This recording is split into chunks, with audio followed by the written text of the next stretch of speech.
Hello everyone, it's me, Natalie. Welcome to my channel, Find Joy in the Journey. You have already seen a lot going on. I couldn't record the harvesting of the broccoli and the cabbage and my cucumber with sound because my son Joshua was still here.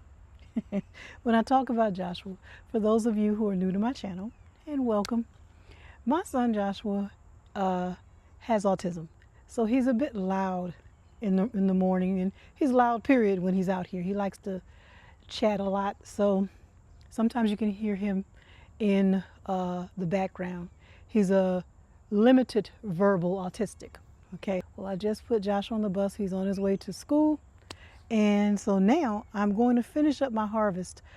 I kind of did a look around to see exactly what I wanted to harvest. I tell you what, I was told those broccoli leaves that you can eat those, okay, and huge, huge leaves. We can go over there and take a look at them again. Even over here in this L-shaped raised bed, the orange one, they have not begun to form the broccoli crown yet, but the leaves are growing, and they're quite big. And then we have the Cheers cabbage that's right next to it. I'm sort of concerned about the Cheers cabbage because they're small, and I think they could be a little bit bigger by now. I may be wrong. I may not have paid attention to the time or the date when I planted them in the garden bed, and they may be right on schedule. But I just kind of felt that cabbage head should be larger by now. I think perhaps where it's located where the sun is blocking it from the side where the broccoli is, and then over on the other side there's a large eggplant, and it may not be getting enough sun. That's what I'm thinking. Not sure. Just so I'm gonna watch it, give it some more time, see what happens. So I was thinking of grabbing some collards. I think I should. I'm gonna grab some collards, and I might do some mustards. What I've been trying to do is not to harvest everything at once, because then you got to take that in and process it. You got to take that in and prepare it to be stored. You can't just let it sit on your counter even though you think your house is cool enough. I'm telling on myself.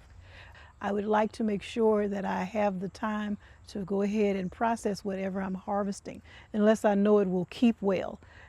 So yeah, that's what I've been trying to do, is like let's just stay in the garden until I'm ready.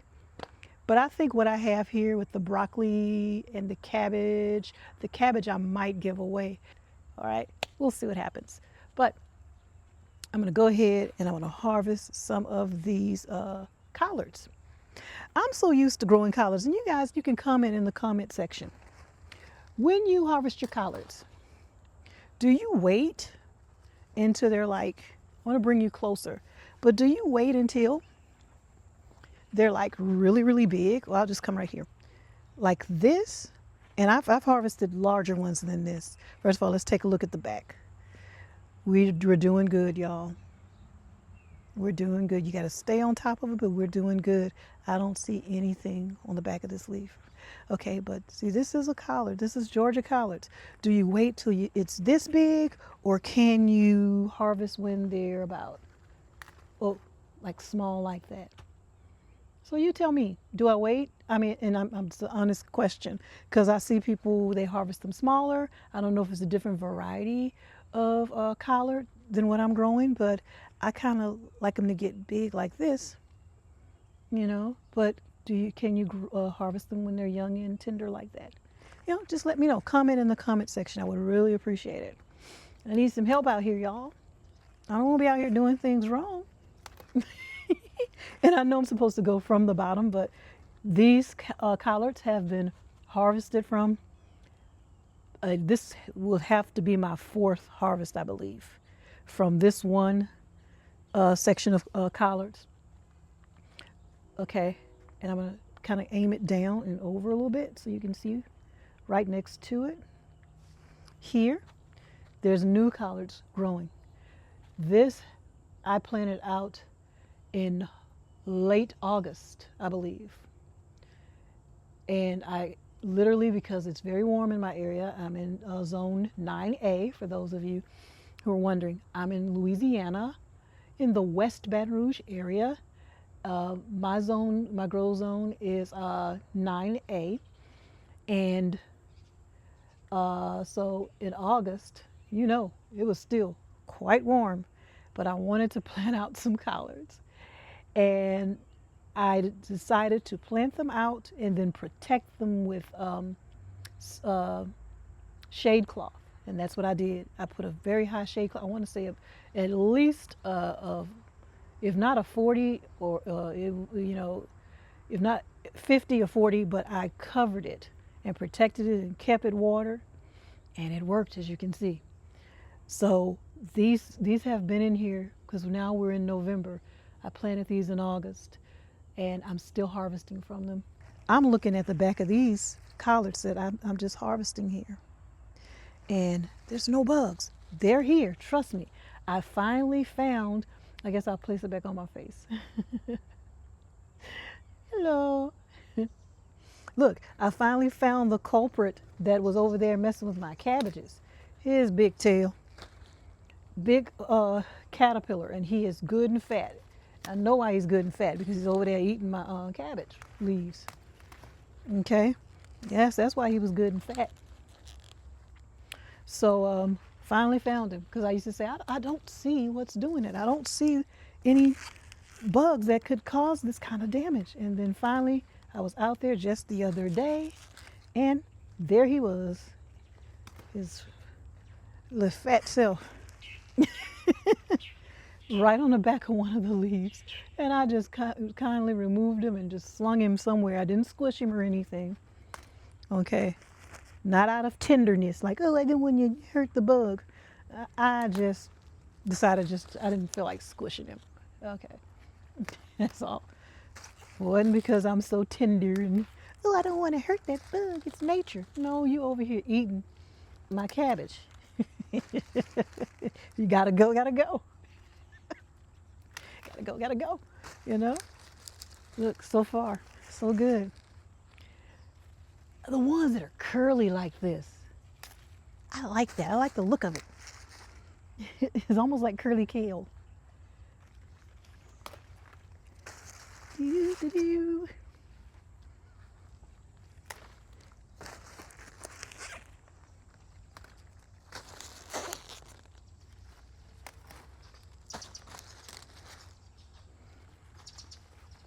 And I definitely want to get, I know you may not be able to see me over here, but I want to get over in this area for sure, because that's where my lettuce is that I just planted. I'll turn it. You see over there where that lettuce is? See if I got you trained in. Right there, those large collards. Let me put this in here.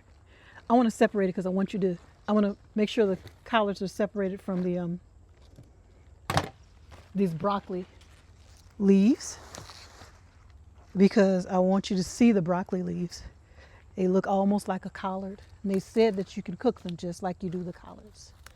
So I'm getting some of these leaves on this side. This is what I was talking about, because it's shading over here where I'm growing my my lettuce. So I want to remove some of these for sure. And so far so good, you guys. Everything that I'm harvesting and pulling off these plants over here, I don't see any bugs. And remember, one of the last times that I harvested from over here, I was showing you where aphids were. So I'm just gonna stop right there for now. And let's just take a look at the broccoli leaves real quick, so we can talk about that, because they say you can eat those, cook them just like collards. Look at them, they're nice, large, and they do look just like collards. I wonder, have y'all seen where people will take two different types of greens and cook them together? Like, I think they may cook mustards and collards together. So I wonder if I can do the broccoli leaves and the collards together. I wonder what that would taste like. So it's an option. But yes, I'm not going to let this go to waste. But while I'm over here, let me quickly show you. You saw me harvest these 2 broccoli crowns. I want you to see this. You see, cut it at a slant, at an angle. And already, this plant is ready to start doing side shoots, producing side shoots. Okay, see, there's another. Let's go over and look at this one where I harvested this broccoli crown. And I also see side shoots. Let's look at the older one. This is the one I harvested about a week or so ago. I want you to see how it's, I guess you can consider that how it's healing. You see how it's healing nicely. It's not turning to mush. It's not rotting. It's just healing. Nice clean cut at an angle. So if it gets any moisture on there, it rolls. It's supposed to roll right off. That's the purpose of cutting it at an angle.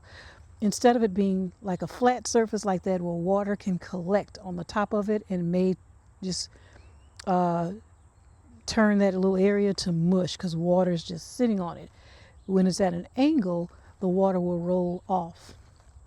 So that's what I learned a couple of years ago when I first started growing broccoli. But that, you just cut it at an angle. And hey, I use a serrated knife, but you can use whatever you want, just as long as, just consider cutting it at an angle so you can get this effect. Because look how nicely that's healing. Let's take a look at what I was able to harvest today. Those are the collards that I just harvested. I separated them from the little broccoli leaves. These are the broccoli leaves that I removed off the actual broccoli that I harvested just now. But there they are. And a cucumber. That's a straight 8 cucumber. This is my broccoli. This is actually green magic broccoli. I want you to see how nice and thick that stem is. You don't see any nutrient deficiency in this one. Back it up so you can see.